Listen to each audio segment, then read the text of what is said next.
Vaheguru Ji Ka Khalsa, Vaheguru Ji Ki Fateh. Thank you for joining us today, and I would like to wish everyone a very happy early Vaisakhi. This past year has been filled with challenging times, but that just means that it's more important than ever to join together and celebrate Sikh Heritage Month. So thank you for being here today. We are delighted to be joined by Dr. Louis Fenech, for our second of 4 history lectures that we have planned for this month.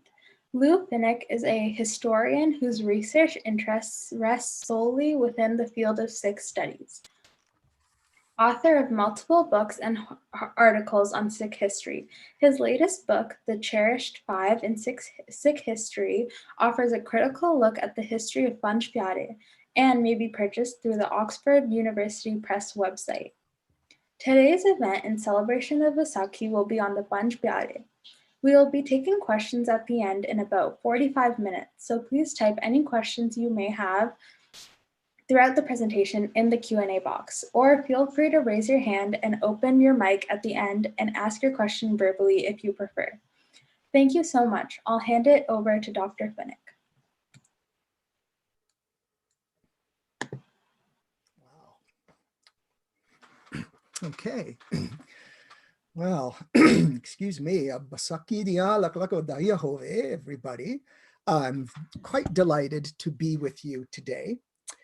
Thank you very much to the participants and the committee, which have given me this opportunity to speak to you so close to the wonderful festival of Vaisakhi, which of course is on Tuesday this year. So if y'all don't mind, I like to begin my talks by acknowledging the land from which I'm speaking to you today.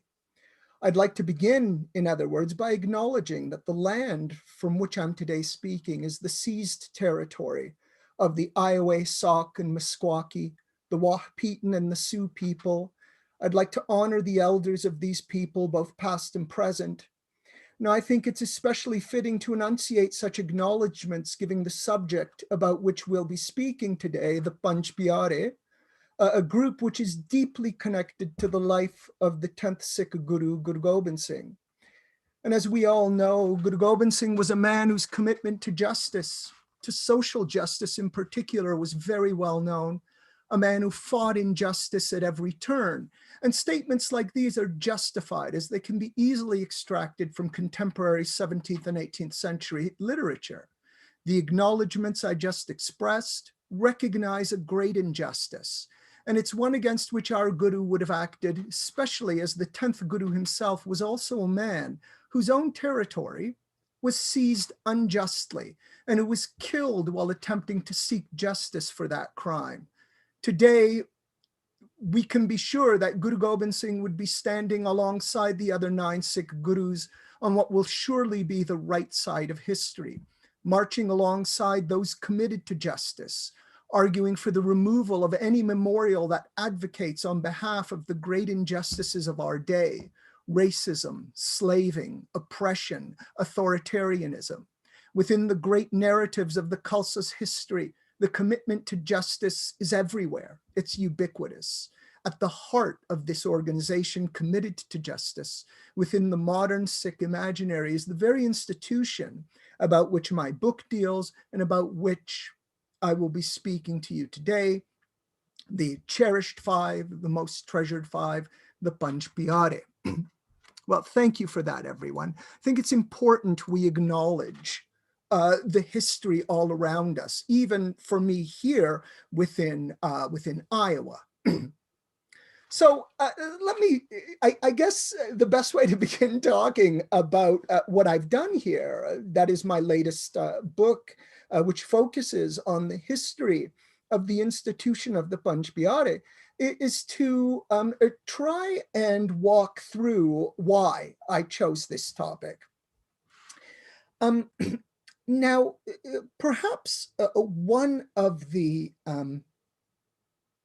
most significant threads I follow through my books and my research, particularly the last 3 monographs I've written, right? That is the Darbar of the Sikh Gurus, the book on the Zafarname or the Zafarnama, as well now as this book on the Panj Pyare, is this fascination I have with the life, the writings of Guru Gobind Singh.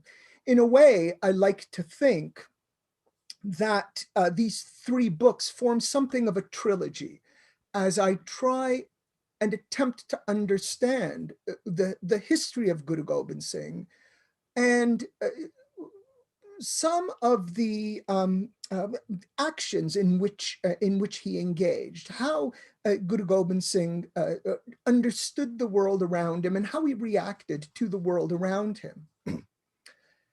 And the Panj Pyare book began whilst I was writing my book on the Zafarnameh. I'm sorry, I keep looking down because my microphone is right here in front of me. So I'm going to try and engage the camera, y'all. So I began thinking about the Panj Pyare as I was working on the Zafarnameh book. And throughout the text, there are a number of 18th century manuscripts in Braj Bhasha, in Gurumukhi script in Braj Bhasha, and many in Persian and in Devanagari script as well, which talk about the movement of the Zafarnameh from the hands of Guru Gobind Singh at the Dina Kangar to villages within Punjab, to where the Emperor Aurangzeb was situated. And looking through that journey narrative, if you will, it was very intriguing that the earliest sources, and this includes, for those of you who are familiar with the history of the Sikhs, which is probably all of you actually, this includes a text by one of Guru Gobind Singh's court poets, Chandra Sen Senapat. And this is a very famous text. It's called Sri Gursoba.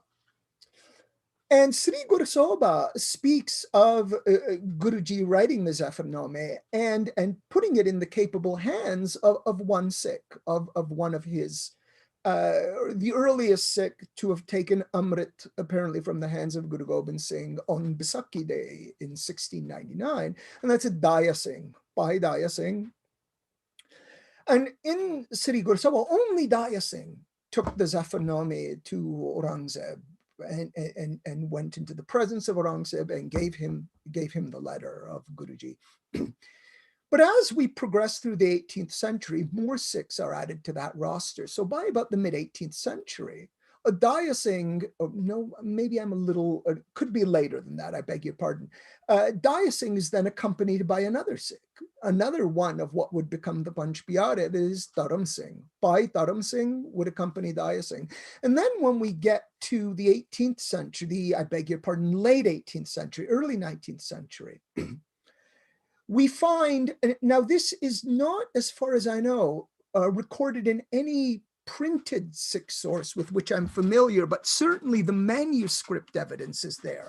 When you read the Zafarnameh, for example, as I'm sure all of you know, it is a text that is in Persian. And although the majority of manuscripts are actually in Persian language, but in Gurumukhi script, there are a few in Nastaliq, in the common Perso-Arabic script that was written in India. But because it was in Persian, of course, when you have these katakars and various other itinerant gyanis who would explain the text, they would sort of have little notebooks. And in these notebooks, of course, and this is probably part of the reason why they were written in Gurumukhi script, because even though many of these Gyanijis probably didn't understand Persian, they could still at least sound out the words. But you would have in Punjabi and in Braj Bhasha a lot of little notes, right, explaining the words, you know, with things like, I don't know, artat, sometimes the meaning of it is this. And they would use these texts as they were traveling through and explaining the text of Guru Gobind Singh's Zafarnameh. Right, so in many of these manuscripts, which begin to emerge, again, probably around the middle of the 18th century, and they continue probably till the end of the 19th. And there's many of them. They're scattered throughout archives within Indian Punjab. There are little stories to sort of enhance the narrative as these Katakars and these Gyanis maybe Pracharaks are traveling through Punjab and spreading the message of the Gurus and of the Zafarname particularly. And in these narratives, we find that the entire Panj Pyare goes to take the letter to Aurangzeb. Now, by the early 19th century, this is the time when that story is most current. And I base this currency predominantly, again, on the manuscripts that are scattered across northern India. Once again, these are not printed texts.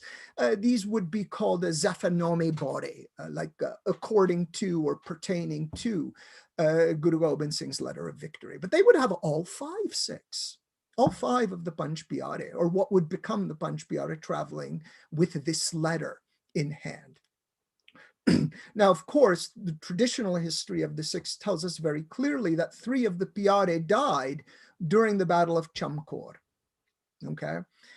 Traditional histories tell us that Daya Singh and Dharam Singh died very soon after the death of Guruji in the Nandair in southern India in October of 1708.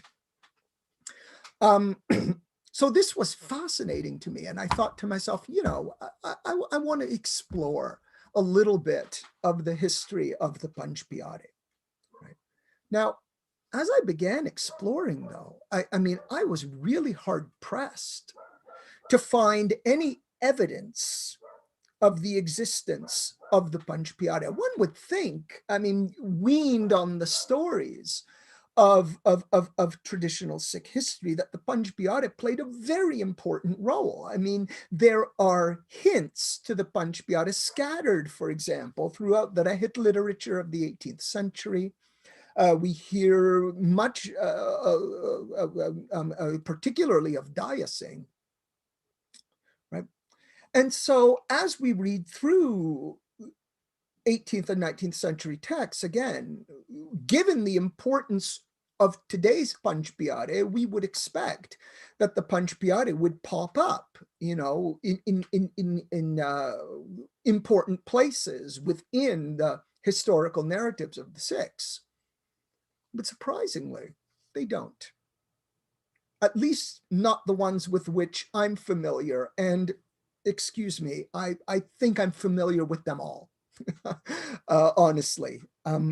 So I just was starved at trying to find instances where the Panj Pyare would intervene, right? In many ways, like they intervene nowadays, occasionally. But it wasn't there. Now, so I thought to myself, I'm very interested in writing something on the Panj Pyare, but how will I be able to write something about the Panj Pyare without there being any evidence of the Panj Pyare in these 18th century texts? I'd have to fall back on then the standard narrative, which has been retold time and time again. Actually, even in that standard narrative, this book I've written tends to historicize it, looking at when it first appears and it first begins to animate the imagination of Sikh writers. Right? There's always this sort of gap between the first articulation of the story and then when it really starts to pick up memento, as it were. And that memento really picks up by the late 18th century and the early 19th century. Once again, this is testified within manuscripts of that period. So how does one write a story? How does one write a book about the Panj Pyare given this paucity of material? Something did appear, though. So I've sort of been misleading you a little bit because there is stuff in there, to be sure, just not what I thought would be in there. So what was in there was the story of the origin of the Panj Pyare. Right now, this story of the origin of the Panj Pyare appears again and again and again and again. Right? Now, it first appears, one would expect in the earliest literature, but it doesn't. The earliest text we have, again, is the text to which I originally referred a few moments ago, and that is Senapat's Sri Gursoba. Now, Sri Gursoba has a very exciting narrative of the creation of the Khalsa, in which the Panj Pyare are essential. They are the nucleus of the Khalsa. I mean, they are the core around which the Khalsa is meant to develop. And we all know that story so well, right?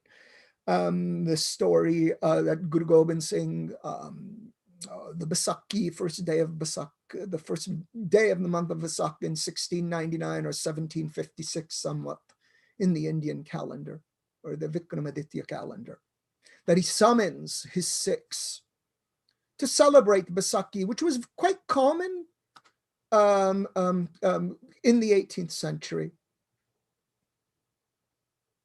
And he demands the 5 heads, you all know, sets up a tent, unsheathes his glistening sword, demands a sacrifice from his Sikhs.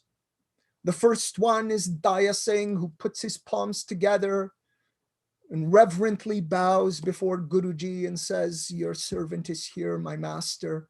Please take my head as you've requested." Guru Gobind Singh leads him into a tent set up in the distance. The crowd hears the thud of the sword. They see blood trickling from underneath of the flaps of the tent. Again, this is a story with which we're all very, very familiar, marking the Baisakhi, the beginning of Baisakhi in the Sikh imaginary. That story does not appear in Senapati. The first time I found that story is actually in the mid-18th century. Right?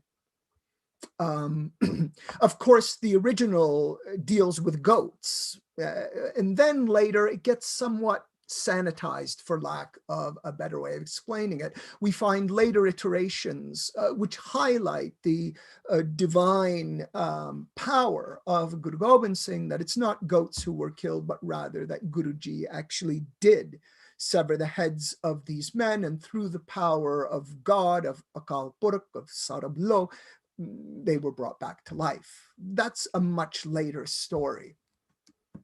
But indeed, the goat story is later as well. But we don't find that story in the 18th century. Now, my friends, before we continue, let me just pause for a second, because there seems to me to be a little bit of a misunderstanding as to what we as historians do. And I'm trained as a professional historian. Now, we are part of a community, let's say, of a guild, or indeed, I'm employed as a historian, and we historians have rules we follow.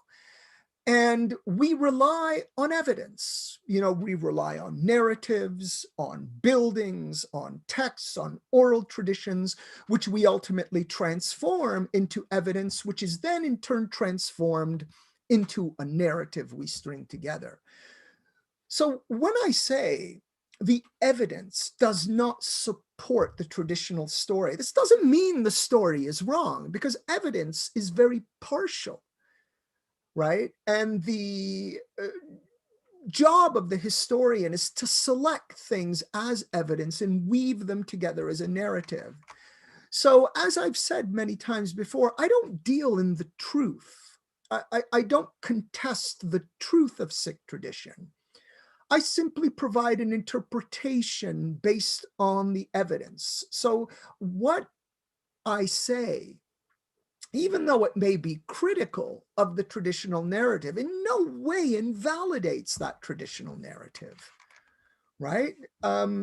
So when one understands the job of a historian, then one realizes very clearly that we interpret, and there's a lot that goes into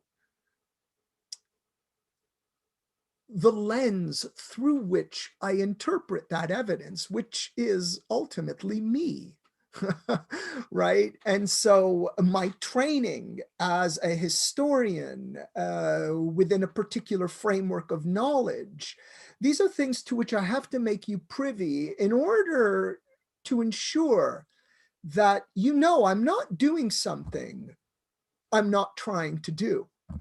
Okay, I'm providing an interpretation based on what the evidence tells us, knowing full well the pitfalls, not the limits, excuse me, of my discipline. That I can only base my contentions on what remains, but there's so much that doesn't remain. So I do not devalue in any way, shape, or forms the story of Baisakhi, which is so important, which has played such an important role in constructing who we all are, who the Sikhs are. Okay, so having said that, I can continue now.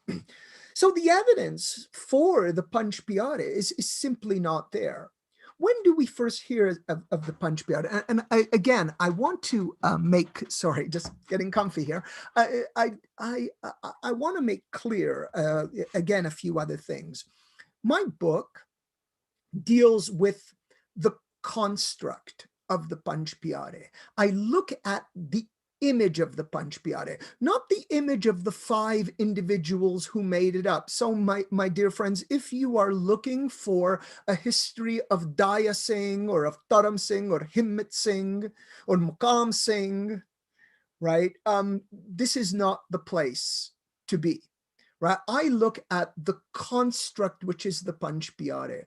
I try and understand the context in which that particular construct emerges, right? And to understand why it emerges at that time and what the emergence of that construct is telling the Sikhs of the period in which it first emerges.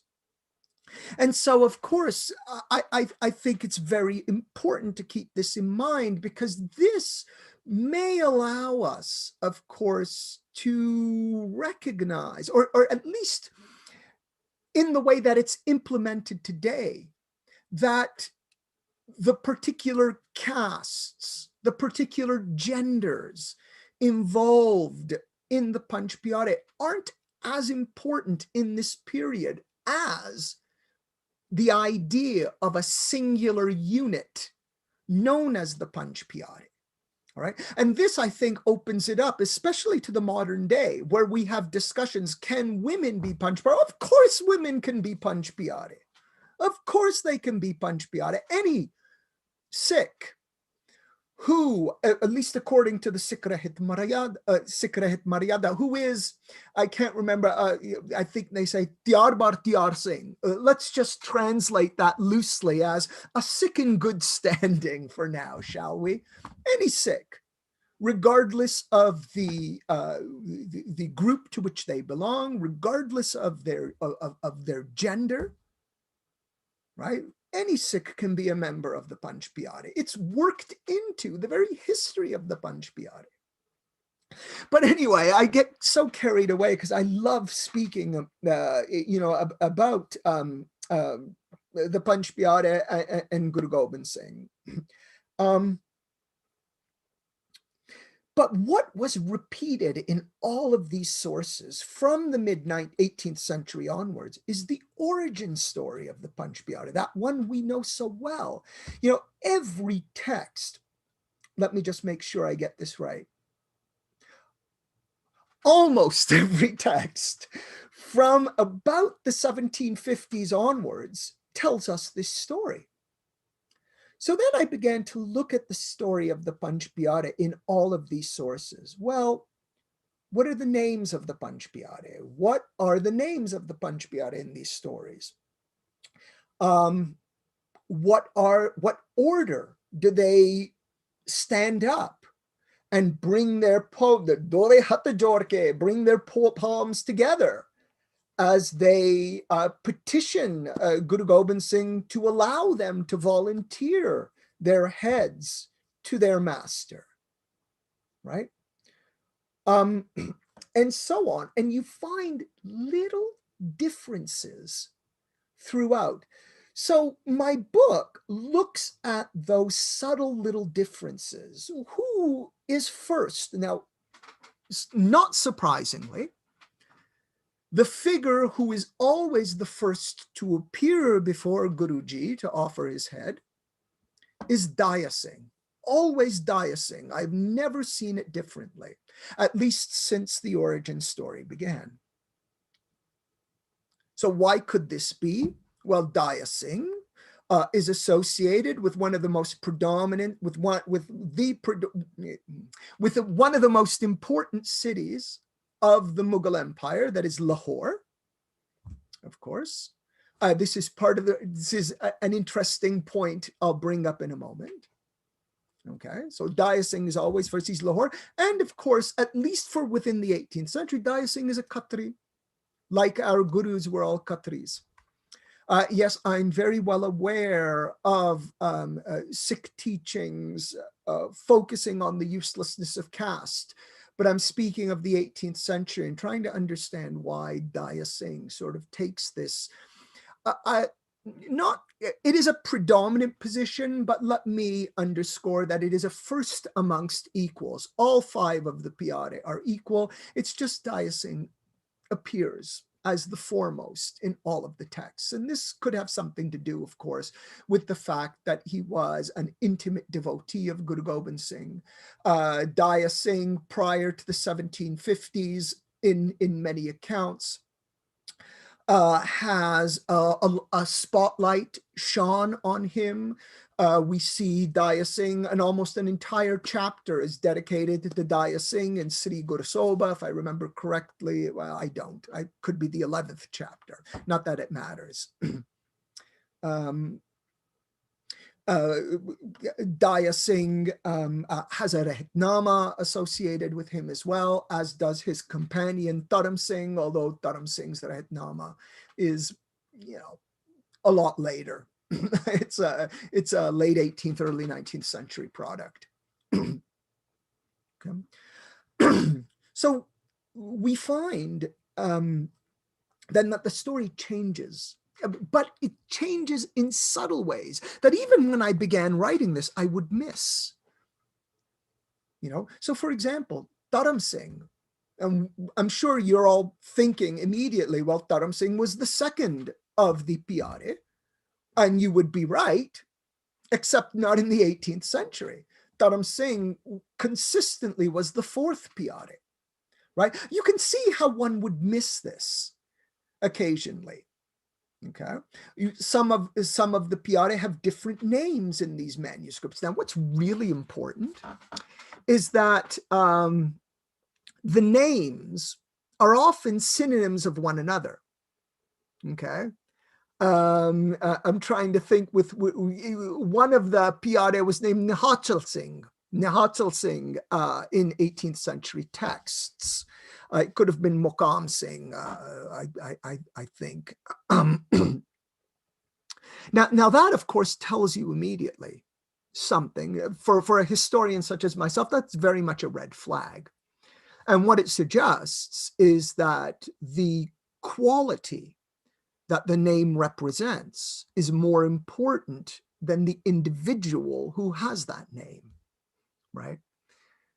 So we find that story changing again and again and again. And what my book does is it traces those tiny changes and attempts to understand why they're changing the way they do when they do. Okay. So do you remember, my friends, I mentioned Daya Singh a moment ago. And I said that Daya Singh is associated with the city of Lahore. Right. Now, one of the things, again, that I had no idea about, at least before I began writing my book on the Zafarnameh, so let's put this about a decade ago. I know idea that one of the most common understandings of the Panj Pyare in the 18th century, something which appears consistently in Sikh literature, probably almost consistently, certainly up until 1800, a little less consistent after 1800, and it comes to an end at the beginning of 1900, is the previous lives of the Panj Pyare. And so I have an entire chapter in this book dedicated to what I call the previous lives of the Precious Five. All of the Pyare are avatars of sants. So not surprisingly, Daya Singh is an avatar of love. Love being, of course, not only the legendary founder of the city of Lahore, but the son of the Hindu god Ram. Right, so a semi-divinized being, not quite a sant, but a semi-divinized being who has these ties to the great itihasas of the Hindu tradition. And let's keep in mind that Guru Gobind Singh very much deliberated upon the stories of both the Ramayana and the Mahabharata. For those of us who are familiar with the Dasam Granth, this is abundantly clear, right? He deliberated upon them. He thought about them a lot. And he wrote about them, right? I mean, we see it throughout the Chobis Avatar, the Krishna Avatar, the Ram Avatar. We see it in texts like the Gyan Prabodh, where he references scenes from the Mahabharata. We see it in so many of the stories that are peppered throughout the Dasam Granth. So Dharam Singh was love in a previous life. Dharam Singh, I think Dharam Singh, who was a Jat, was an incarnation of Tanna. Tanna being a great Jat Sant who used to live in Hastinapura, which is, lo and behold, where tradition tells us that was the paternal home of Dharam Singh. And the other three, Pyare, Himmat Singh, Muqam Singh, and Sab Singh, that they were incarnations of, or avatars of Sena or Sen, of Namdev. And interestingly, Himmat Singh was the incarnation of one Fundak. Now, this Fundak has caused months of my life to disappear in the attempt to search for him. And let me be frank, I have scoured saintly catalogs from the 17th and 18th centuries and the 19th centuries in order to find a sant called Fundak. And he really doesn't exist in any of these catalogs, but we find him in one very interesting place. We find him in a manuscript copy, actually, of the Guru Granth Sahib that was common in Varanasi, right, in Benares, this great holy Hindu city, where, of course, Guru Tegh Bahadur spent some time, and there are some beautiful Sikh narratives about Guru Tegh Bahadur making Varanasi, this holy Hindu city, even holier by virtue of his presence within that particular city. And the Sikhs of Varanasi are very happy to share those stories with all of us. So there is one in this manuscript, there is a reference to a shabd produced by this sant named Fundak. Could it be this Fundak? I don't know, right? Now, the word Fundak, of course, means hunter, as you know, and in many of the manuscripts, occasionally you'll find someone type or write in the word shikari, as artat, as an attempt to understand that this is a hunter. But I'm pretty sure the reference is to this particular sant. or this particular erstwhile Sant Fanda. And I think this may offer an interesting clue because in the region of Varanasi, and as well throughout northern India in the 18th century, when all of these manuscripts are being compiled, in these texts, when the Panj Pyare is suddenly solidifying into a concept, and that solidification of the Panj Pyare as being 5 volunteers in the early, let's say in the earliest texts. Actually, the earliest text, believe it or not, Senapat doesn't even tell us that 5, 6 stood up. Even the idea of 5 is something we can only trace as far back as the 1750s. Again, please keep in mind what I said earlier. I am not contesting. I know full well the traditional narratives, right, have their place. The evidence doesn't support it, but this does not in any way mean that they're not true, right? Remember what I said earlier about Guru Gobind Singh deliberating on the idea of the Mahabharata and the Ramayana, right? Deliberations we can clearly see in the Dasam Granth, right? And keeping in mind as well that the idea of 5 and 5, 6, we can trace all the way back to Guru Nanak. I mean, Guru Nanak in Japji Sahib, he talks about, let me see, Panch Parvan, Panch Pardhan in the 16th line of Japji Sahib. And this idea of 5, we can trace through the Bani of the Gurus. We see it most prominently focused upon in the Varas of Bhai Gurdas. Okay?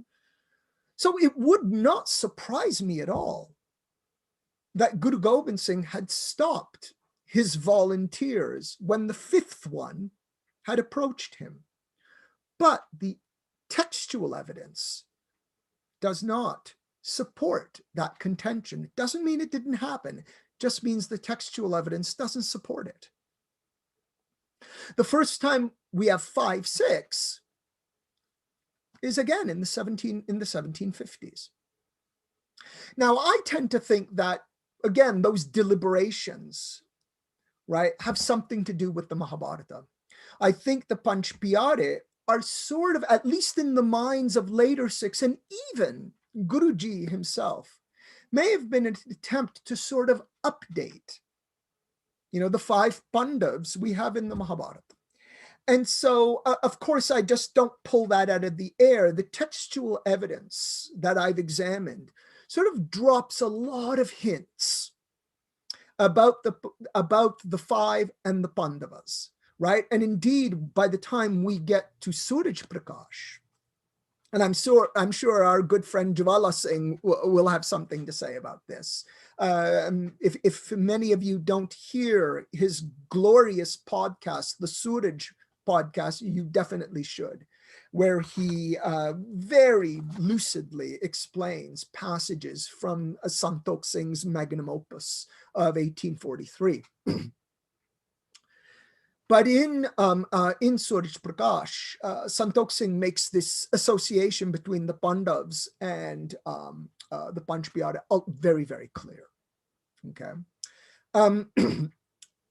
But I dedicate quite a lengthy portion of my book to making this association between the Panch Pyare and the Pandavas, right? That these are new, the genuine Pandavas for a new age.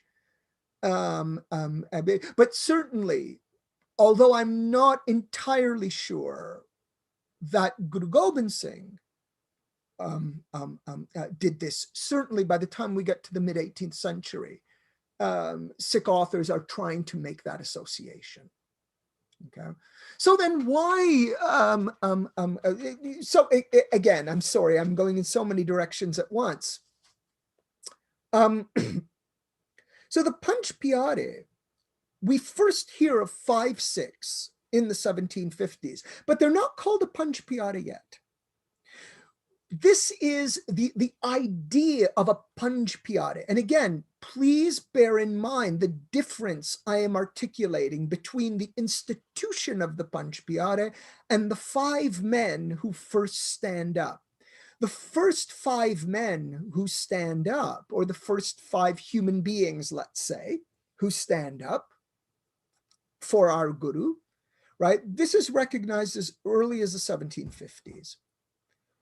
But in that period between 1750 and, say, the production of Sukha Singh's Gurbilas in 1797, that 47-year period, almost 50-year period, a lot happens. A lot is happening. Sikhs are coming into their own. The missiles are beginning to form and cover territory, right? They're becoming very powerful, displacing much of the now decentralized Mughal Empire and the Afghans who are making their way into Punjab. They're becoming a power in their own right, which will ultimately fructify in the Darbar of Maharaja Ranjit Singh.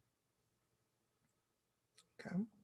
So the idea of the Panj Pyare develops in this context. Right? And it develops for a number of reasons, I believe. Let me try and go through those quickly. One, right? To keep in check the misildars and many Sikh soldiers, to make them realize, and I'm grossly oversimplifying here. Believe me, my book is filled with nuance to this rather surface argument I'm presenting to you today.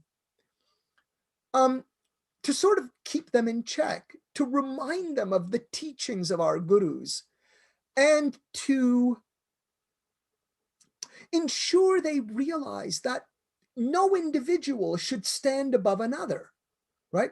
The idea of the corporate Panj Pyare and the corporate Khalsa, I think, makes that clear in the Rehname, which are produced in this period.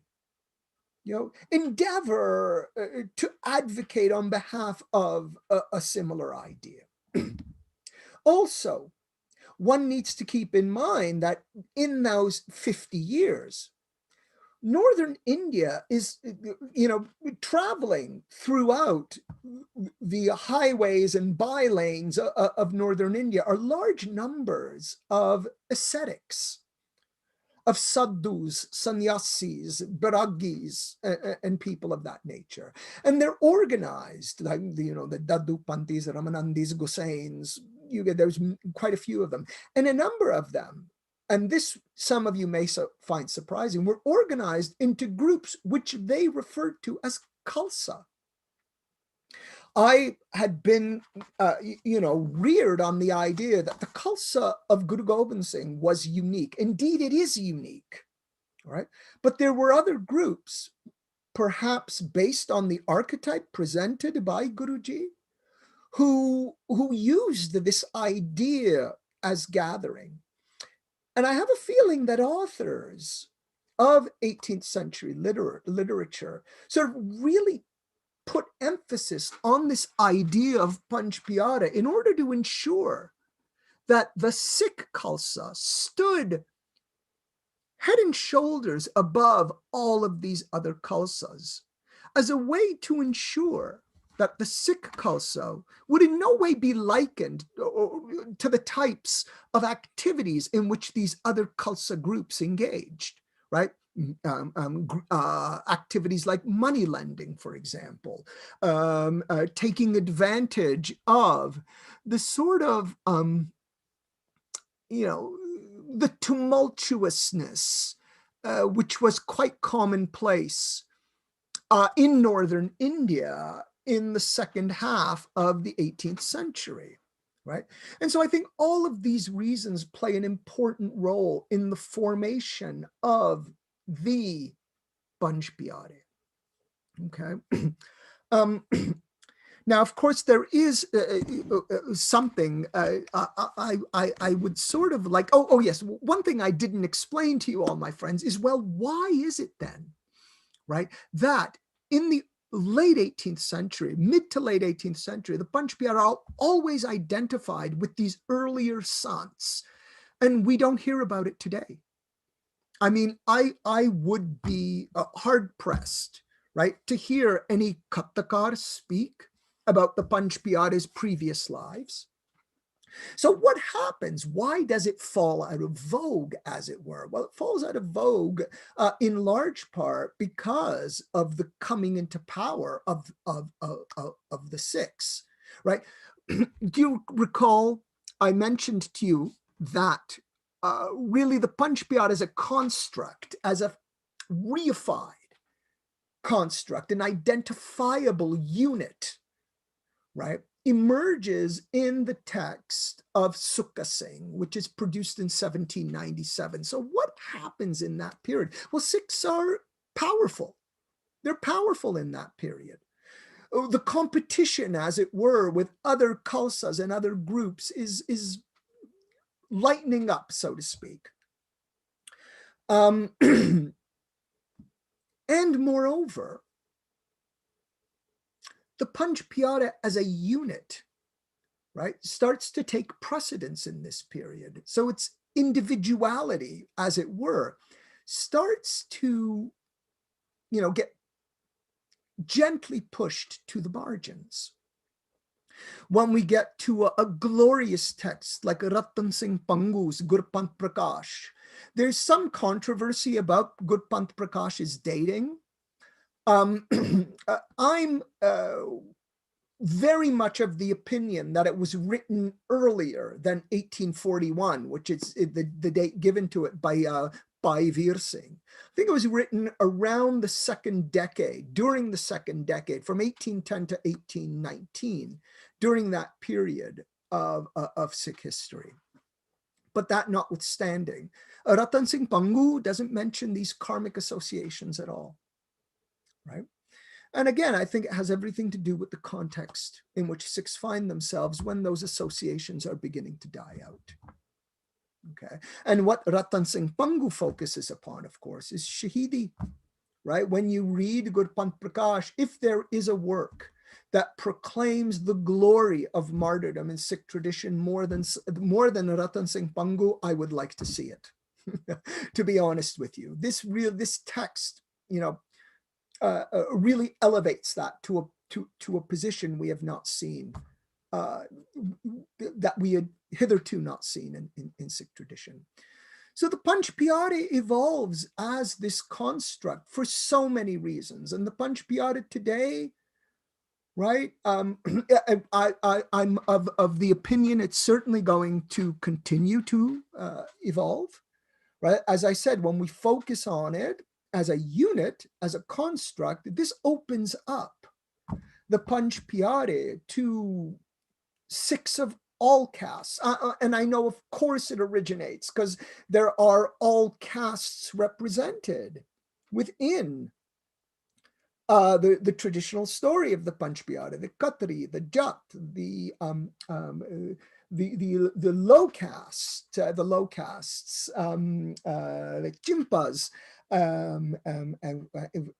and so on. Okay, so the story is there, and it evolves, and it's going to continue to evolve, of course, as all history does, given the contexts within which we interpret these grand, powerful historical narratives. And of course, this is, I think, going to impact what's going on right now in the Sikh world. It's going to impact, again, ideas of whether women can participate within the Panj Pyare, whether women have a place in performing Kande Di Pahal. Of course, women have a place, and it would be such an effortless act to have women participate in the Kanda ceremony.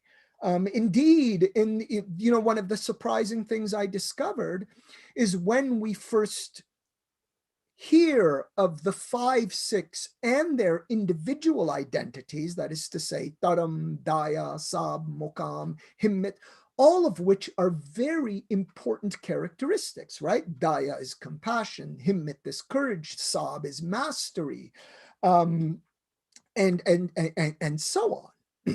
Okay, we tend to forget who added the patase to the amrit that was being stirred by the kanda. Mataji, the wife of Guru Gobind Singh, right? Today, again, it would be relatively, at least as a gesture, to allow women to do that in the ceremony, until, of course, things become, at least in my humble opinion, more just and more open to all Sikhs, as, at least as so far as I'm concerned, as our gurus most certainly intended. Now, I notice, my friends, I've been talking for a heck of a long time, and I don't want to talk your ears off, So if you'd like me to stop now, I'm asking the moderators here, I'd be most happy to.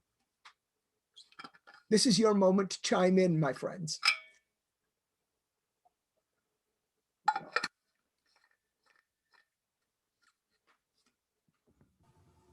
Yeah, so we actually do have some questions. Jasnora, would you like to read them out?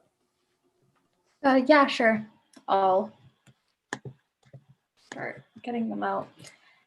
Thank you so much for all of that. It was wonderful. I think I can speak for us all when I say that your research into the Panj Pyare was very insightful and that we all learned many new things today. I'll take some questions now, and if you have any questions, just type them into the Q&A box, or you could raise your hand and we'll invite you to unmute. So some questions we have is, where would one find these primary texts that you have discussed? Are they written in an old form of Punjabi? That's the question, Mom? Yeah. Lovely. Thank you. Oh, that's a great question. Actually, you could find them. There's a number of them are printed sources. So the Gurbilas texts, with which you may be familiar, this was a very common 18th century and early 19th century account. Indeed, it continued to the 20th century. If we look at the works of a very wonderful Sikh author named Gyani Gyan Singh, his Tavarika Guru Khalsa is monumental. But these works are they're not in Punjabi, they're in Braj Bhasha, which was the most common Sikh literary language of the 18th century and the early 19th century. Braj Bhasha gets pushed out in the late 19th century. But where would you buy them? Well, if you've been to Amritsar, very close to Harmandir Sahib, there is a lane, a bazaar called Mai Sewa Bazaar.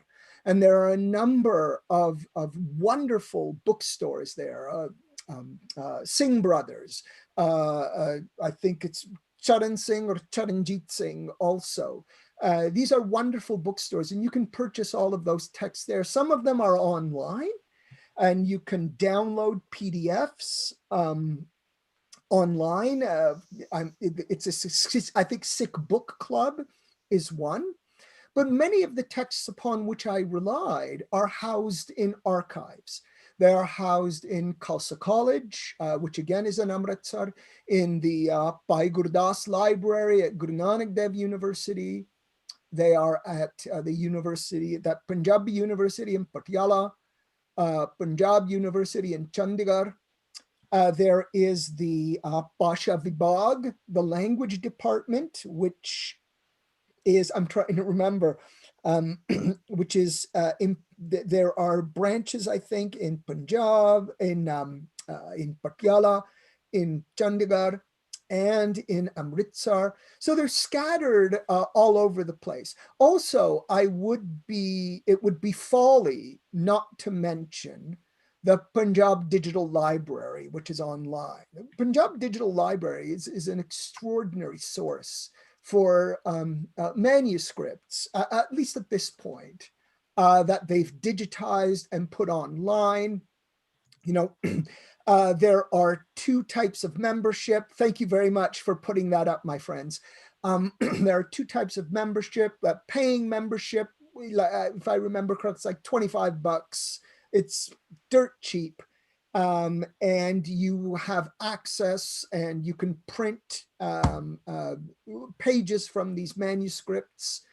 So it's available in all of those places. If you shoot me an email, and my friends, if you'd make my email available, that would be lovely. You can shoot me an email and I will get back to you with a more detailed response if you like. I hope that satisfies your question, mate. Yeah, that was wonderful. So another question we have is, what made you interested in studying Sikh history? You know, I always get that question. And, you know, you are asking for a 20-minute story, but I'm going to try not to give you a 20-minute story. For me, when I was 19 years old, I was lucky enough to hear the story of Babadeep Singh. And it just caught me, right? It grabbed me by the shoulders and it brought me in. And that story has been with me ever since that day. And, you know, it was Babaji, and that story is what just sparked my fascination with Sikh history. And I heard that story first, 35 years ago. 35 years ago. And, you know, I think I've been going strong since then, but of course, I'm not the one to ask. It's the people who read the stuff I do that should be asked. But yeah, it's been, every day I touch Babaji's feet for allowing me the privilege of studying the history of the Sikhs. Yeah. Snapal is actually going to be asking the next question. Hi, Dr. Fenech. So, you know, our next question here is a bit more on the controversial end. So I thought I'd ask you this myself. So what are your thoughts on the use of the caste system to describe the Panj Pyare in the Dasam Granth? Does that make it an unreliable source? No, it doesn't. You know, no source is unreliable. And there is no reference to the Panj Pyare in the Dasam Granth at all. Let me just make sure of that. No, there is no reference in the Dasam Granth at all. Yes, caste is a very controversial subject in Sikh tradition. In the 18th century, there is no doubt, based on, well, let me put it another way, my friends. The textual evidence suggests that there is no doubt that caste played a motivating function in part. The simple fact that caste is consistently referenced, that we can see these alignments between castes in this literature, the fact that the Rehit authors consistently talk about caste, right, makes it clear that caste animated the imaginations of Sikh authors. There's just no doubt about it. Now, as we all know, our gurus are very clear on the issue of caste. Caste is thoroughly useless when it comes to matters of liberation from the cycle of existence. Right? Absolutely useless. This goes, you know, all the way back to the Bani of Guru Nanak. One has to situate the texts in their proper context. Okay, one has to ask oneself, what are these authors attempting to do? Many of these authors, for example, are attempting to highlight their own castes, to inject themselves into the story of the Sikhs to inject themselves and their kinship groups. So we find, for example, one of the lengthiest Retnamas we find produced in the 18th century is the Retnama of a Chela of Guru Gobind Singh, whose name was Chopa Singh Chibbar. Now, as the title Chibbar tells you, Chopa Singh was a Brahmin Sikh. And this is what he claims of himself. His identity as a Brahmin Sikh was very important to him. And he tells us in that text, he's a Brahmin Sikh. And he ensures that we know that, and that we know that Brahmin Sikhs should get special privileges. Do you see what I'm trying to do here? I'm trying to say his identity comes out in his texts. Okay, so once again, no text is unreliable. The issue of caste is certainly controversial amongst Sikhs today. We strive our best, to fulfill the teachings of the Gurus, and to ensure that caste and caste prejudice doesn't color who we are and our interactions with other people, right? The guide, the prescription is there before us. One of the most powerful statements of Guru Nanak, at least for me, and I think it's powerful, period. We find in one of the Ashtpadis of Sirirag, right? Sacho aure sabko upar sachachar. This is so powerful. I get goosebumps when I recite that, because I find it to be just such a wonderful guide to life, right? To my own life, and I think that in and of itself tells us caste is totally useless and irrelevant. So Sikhs have this guide, and the Panj Pyare itself, my friends, right? One of the lessons the story of the Panj Pyare teaches us is that we should pay no heed to caste. Okay?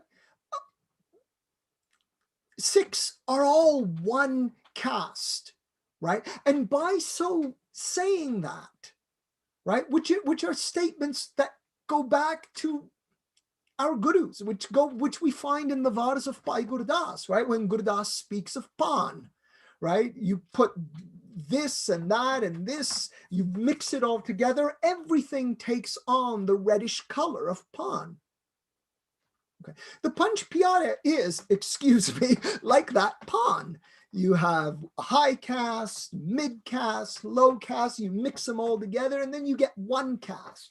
And by getting only one caste, symbolically, this abolishes all castes, right? So that is a very convoluted answer to a very simple question.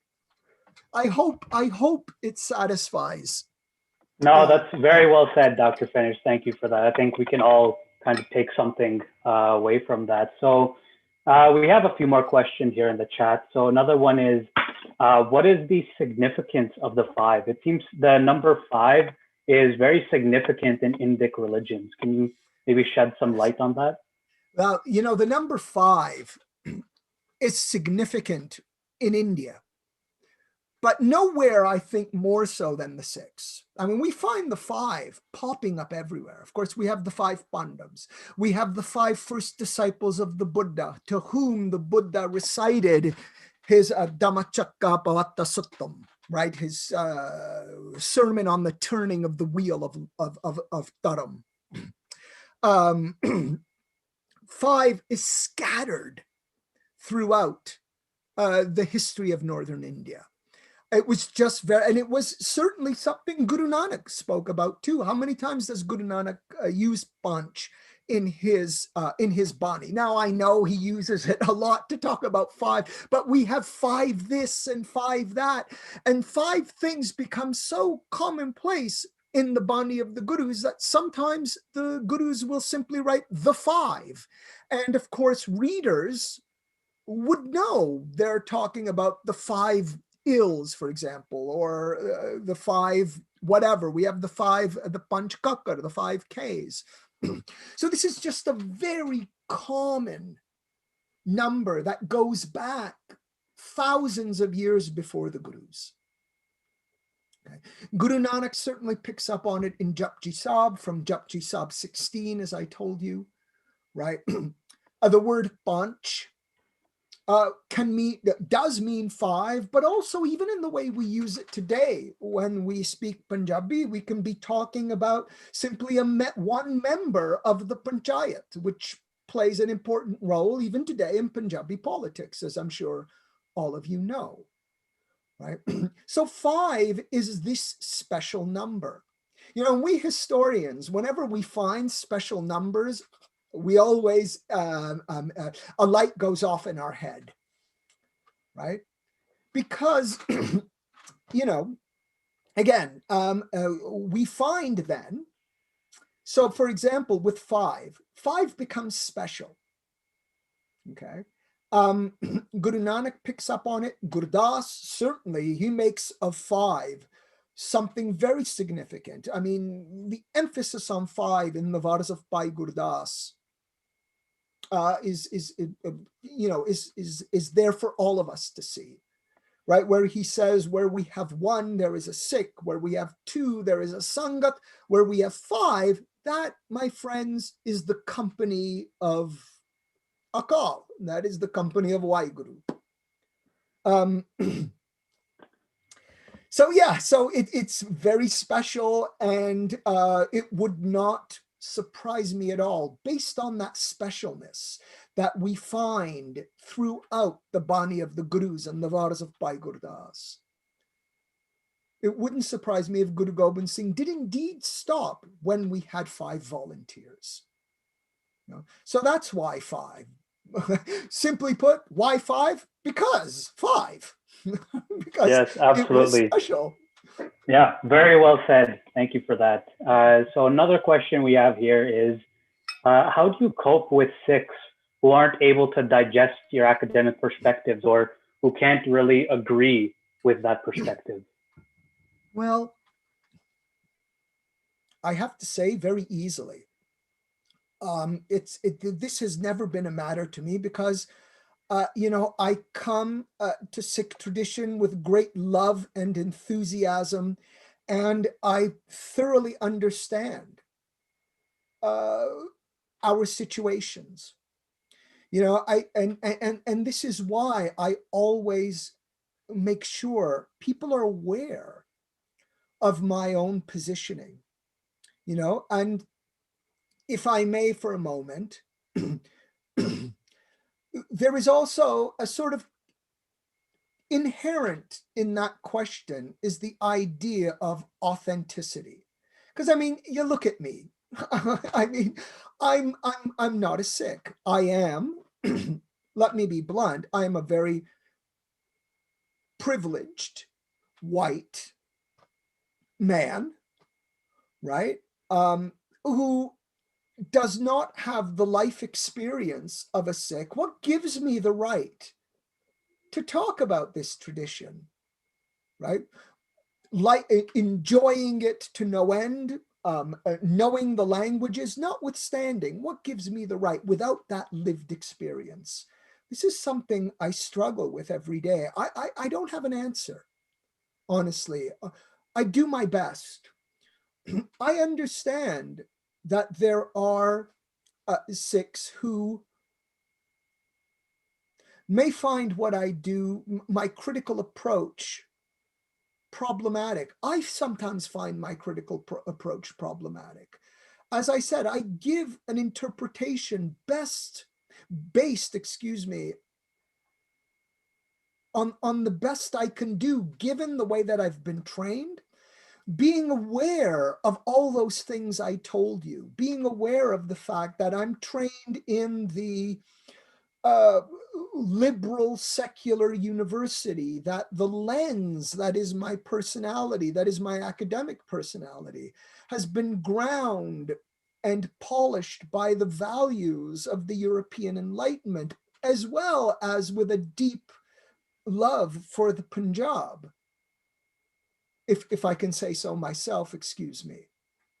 Right. And really, that's the best answer I can give. I try and deal with it.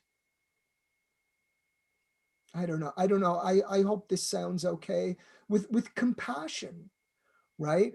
I try and deal with it, keeping in mind, the teachings of the gurus.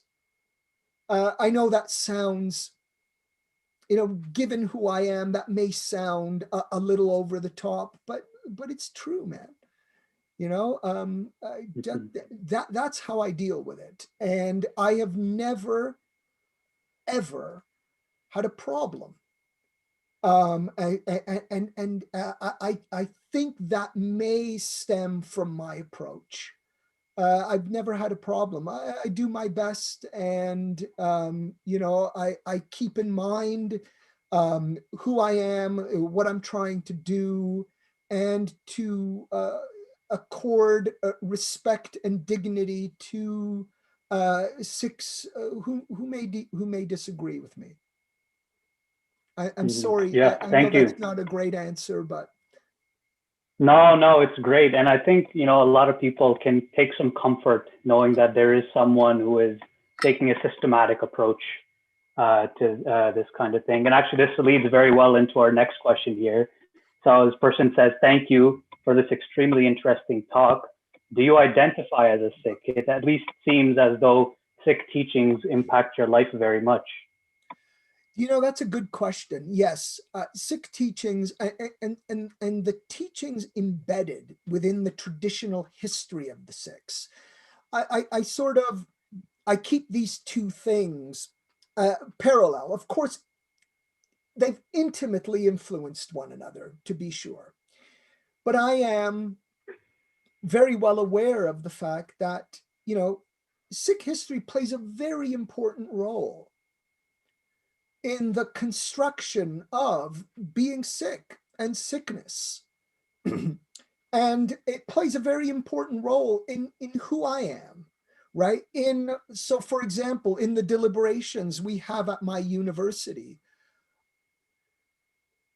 I try to do my best to bring those principles into play that I've learned from reading the Guru Granth Sahib and the traditional histories of the Sikhs. I don't identify as Sikh. I think that the teachings of the Gurus are for all of us, right? I think they're for Sikhs, but I don't think the Sikh Gurus, when they articulated those beautiful words, were being restrictive. Right? I don't think they were only talking to Sikhs. I don't think they were only talking to people in India. I think they were talking to all of us. They were talking to you and to me, to my family, to my friends, right? And so that's why within my classes, when I teach about Sikh history, I always make sure my students know that these are our gurus, right? They're not just Sikh gurus. They're the gurus of all of us, of my students and of myself, and they have things to teach all of us. Yeah, again, that's the best answer I have for you. I'm sorry. Yeah, You're asking some very intimate questions. No, that's very well said. Yeah, even, as somebody who grew up in the Sikh faith, I think what you say aligns very well with the things I myself grew up learning. So we have another question here, and I think this is going to be our last one, just since we're running out of time. There is a story of Aurangzeb's spies sending reports to him. Did you find any evidence in your research of that authenticating the story of the Panj Pyare? You know what? I would give anything for that to be true. My heart wants that story to be true. It really does. And I get asked about it a lot. but I have found no evidence for that. That story first emerges much later. I can't remember the exact date. I think, though, it's a late 19th century story. Now, again, this doesn't mean it's not true. It just means I found no evidence of it. And alas, I found no evidence of that in Mughal sources at all. And if you read my books, I've scoured Persian chronicles and manuscripts of the period looking for any stray references to anyone associated with this event. I found nothing. The sad thing is that Aurangzeb takes very little notice of the Sikhs, right? You'd think we have Aurangzeb saying something about Guru Tegh Bahadur, nothing. He says nothing about Tegh Bahadur. The only thing I've managed to find that Aurangzeb does, in one of the Persian chronicles, Aurangzeb, in a conversation, actually recites, I kid you not, my friends, he recites a shabd of Guru Nanak, right? He doesn't tell us the origin of the shabd, but it clearly comes from the Bani of the Gurus. Okay, but there is no evidence for that story. Once again, did it happen? We don't know. All I can tell you is that it cannot be corroborated by anything that is any literary source that has come down to us. But I wish it was true, because man, that would be a game changer, at least for we historians. Yeah, absolutely. That would be very crazy. So I know I said this is our last question, but actually just one more came in. I could be here all day with you guys if you want. Okay, all right. So this question here is, given the 18th century struggles of Sikhs being in hiding in jungles, do you account for the fact that some of the traditions and history would be oral history at that time, and that maybe it could be just lost from us? Absolutely. Absolutely. Nothing I've said today would contest that claim. There's no doubt in my mind that that is 100% true. Yeah, right. I mean, that's the thing with history. Not everything can be recorded, right? Oh, let me distinguish, my friends. I use the word history in a very specific way. History, to me, is writing about the past. It is very different from the past, right? The past is what happened, it's gone, it's irretrievable, right? Except through writing about it. And that is what history is. And once you talk about writing about the past, then of course, you involve human beings in that calculus, and thus interpretation. So of course, many of those stories could have passed on orally, right? But the stories which pass on orally, which eventually get written down, those I've seen. All right. So yes, I totally agree with that statement. Yes. All right. Very well said. And I wish we could go on for hours and hours about this, but unfortunately, that's all the time we have today. And I just wanted to thank you so much for coming out tonight, taking the time out of your busy schedule, and talking to us about the Panj Pyare. Oh, it's my pleasure, and thank you very much. And once again, my heartiest Baisakhi greetings to all of you out there. I hope you get a chance to enjoy some wonderful Punjabi food with your friends and your family. I know I am terribly missing. I live in an area where there is not very much Punjabi food, and I'm terribly missing going to the Punjab and eating some makki di roti and saag and karela, which I miss to no end. So thank you very much indeed, and I hope I'll hear from some of you through email. Yes, and happy Vaisakhi to you and to everyone listening today. I believe Jasnoor has some closing remarks for us. Yes, once again, thank you so much for that. Oh, my pleasure. We just have some small announcements from the SHM Ottawa team. This year, we have partnered with Manmeet Singh Bowler Foundation to help raise funds to sponsor Afghan religious minorities and to help settle them in Canada. For more information or to donate, please visit our website, shmottawa.com, or the foundation's website, the msbf.ca. A quick reminder that this evening at 6 p.m. EST, we will be hosting the first of our Daughters of Punjab lecture series. The topic tonight is the role of women in Sikhi. Furthermore, please join us next week for the third speaker of our Sikh History Hour lecture series. We will be discussing the Court of Ranjit Singh with Dr. Priya Dval. To register and get the links for our upcoming events, please visit our website, shmottawa.com. Thank you so much. Waheguru Ji Ka Khalsa, Waheguru Ji Ki Fateh.